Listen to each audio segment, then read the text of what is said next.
Hello, everyone. Welcome to another Marketing Chit Chat with Laura Garino. Next year, I am signing up people all over the place to help be a part of Marketing Chit Chat if you are interested. I know we have a lot of marketing pros who watch, so would love to talk to you about what you would like to share your zone of genius with us all. Thank you. Oh, and I wanted to thank you, a couple of people who are joining: Craig, Shane, Jeff, Raj, Ishmael, and Aaron. Or Erin. I'm sorry, I'm saying it wrong. Erin, thank you for joining, and it's good to see you all here. So today we're talking about Facebook and small business. And do I have to be on Facebook? Do I really have to be on Facebook? I hate Facebook, right? Everybody is to the point where they hate Facebook. And there's people that hate Facebook more than other people. But no. My short answer is no. You do not have to be on Facebook if you are a small business, and especially if you are a B2B business. However, you must know, let me give you one of these banners up here. I can't do two things at once. I'm terrible. Anyway, so no, short answer, no, you do not. But no, if you do not, what is your competition doing? What are your competitors doing? Will you be left behind in that area? What are the companies that are inspiring, to you, or you aspire to be, brands that you really, are they using Facebook? How are they using it? One thing I was really impressed with that I did not expect with one of my small business clients this year, they started Facebook. They had Facebook. They just didn't do anything with it. They started Facebook marketing about a year ago. And as of early this quarter or late last quarter, their traffic was up by 300%. It was, and yes, they had done a few other things, but nothing that would make that huge of a difference.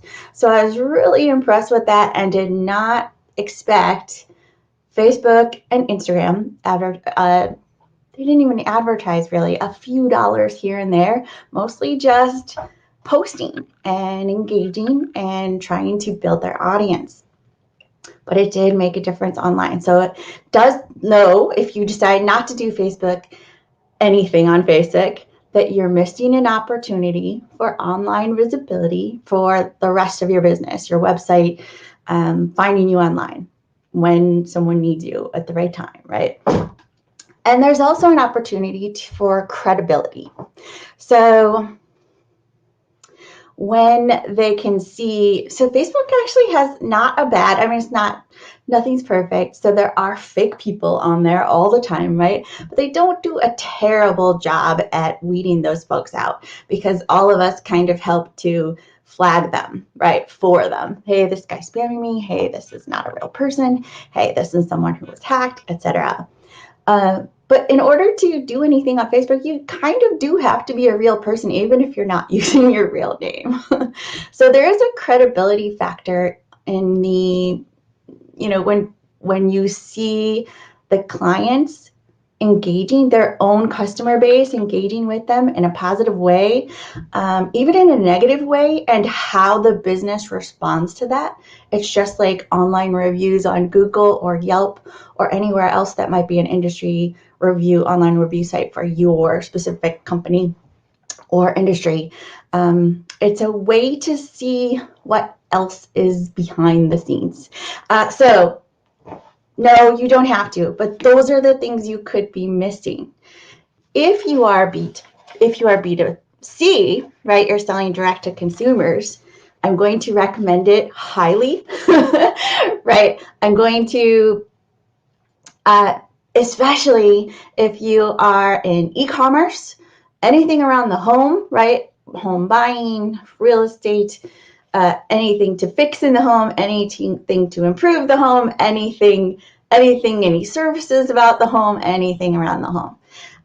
fitness, health and fitness, especially fitness, and retail. All those things I'm going to highly recommend you be on Facebook because your competitors are, and they're doing really well using it. And that's kind of the main point, right? It is producing for them. So let's assume you're B2B and you're like, no one is ever going to buy anything from me on Facebook. It's just not going to happen. You just know that in your heart of hearts. You're like, it's a waste of time. So let's assume nobody ever buys anything from you. And you can get past the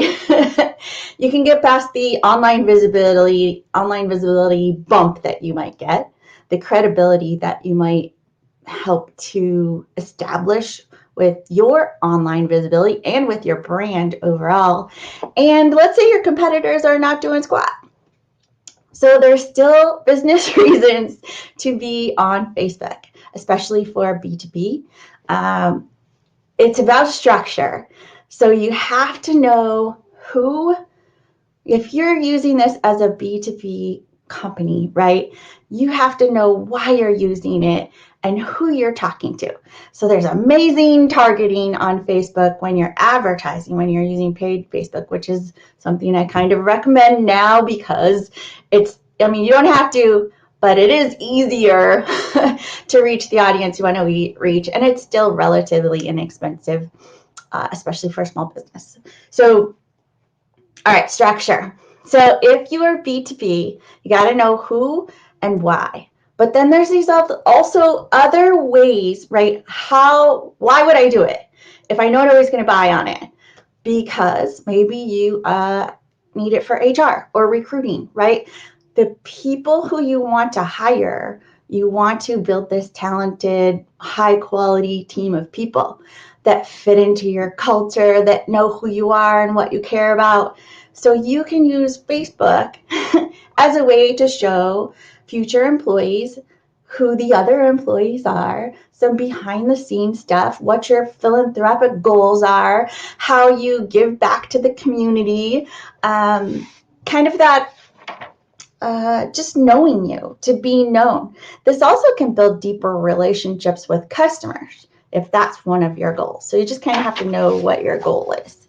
But this is a definite big one for B2B companies that are growing. They need to hire, and the folks that want to get hired kind of want to know what's it all about before they walk in the door blind.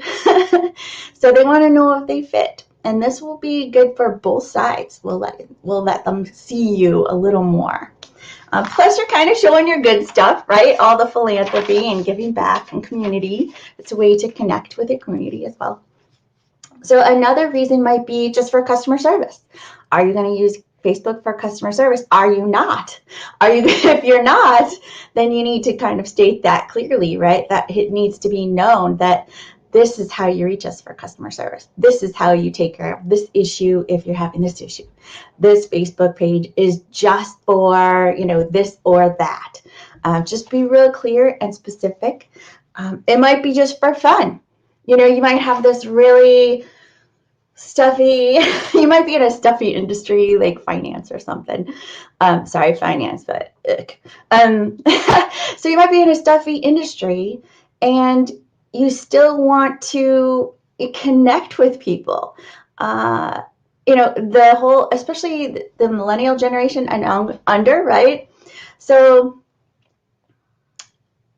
they want to know who you are, at least who you want to be, even if you aren't necessarily that brand just yet, but you're aspiring to be this way. And so the things that you post on Facebook are, here's who we're working toward being.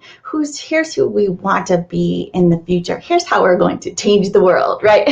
So those kind of things can be fun, or it can just be fun or funny. That could be your whole purpose for Facebook. It may not even have a business reason at all, except here's a way to connect with a new audience, for them to know that you are real people and that you have a sense of humor, right? It's hard to do on Facebook. There's very few people that are very talented in that way, but I have seen them. And I have tried to hire them too, because it is very difficult to do. So deeper customer relationships, the specific purpose could be HR recruiting, could be customer service, could be just for fun, or it could be that cultural get to know us. This is who we are. This is what we care about. This is our mission in the world, that kind of thing. So that's my main points for Facebook. No, you do not have to be on Facebook. Yes, I recommend it, especially for B2B, B2C, certain industries. If you decide not to be on Facebook, know that your competitors may pass you by and you're missing a few opportunities in other areas that are important to your business or probably should be. Love seeing you again. I forget what's next week. I'll have to get back to you. I forgot to look. But we'll see you next week. Don't forget to reach out to me and let me know what you want to talk about to the marketing and small business community that we reach on Marketing Chit Chat. Have a great day, everyone.